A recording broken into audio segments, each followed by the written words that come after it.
আজ হচ্ছে রথযাত্রা। সকাল থেকে সেরকম কিছুই করিনি। তবে বিকেলবেলা রেডি হয়ে আমি, মা, মাসি, বোন সবাই মিলে এখন যাচ্ছি রথের প্রদর্শনী দেখতে।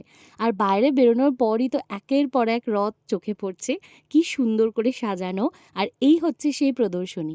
১ম বার আমাদের এখানে এত বড় প্রদর্শনী আয়োজন করা হয়েছে। আর প্রচুর রথ মানে ১০০ টারও বেশি রথ এসেছে এখানে। কি সুন্দর করে সবাই ক্রিয়েটিভিটি দেখিয়ে সাজিয়ে এনেছে। আমার ছোটবেলার রথের স্মৃতি হচ্ছে এইটা। আমার একটা ছোট্ট রথ ছিল। মা প্রত্যেকবার সাজিয়ে দিত।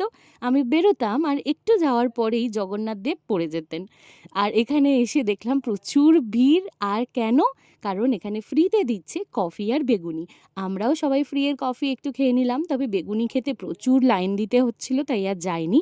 আর এই দোকানটা থেকে নিয়ে নিলাম একটু চপ, মুড়ি আর পাঁপড় ভাজা। বাড়ি ফেরার সময় দেখছি আরও একটা জায়গায় প্রদর্শনী হচ্ছে। তো সেখানেও বেশ কিছুক্ষণ দাঁড়িয়ে রথ দেখছিলাম। আর দিনটা শেষ করলাম পুজোর প্রসাদ খেয়ে।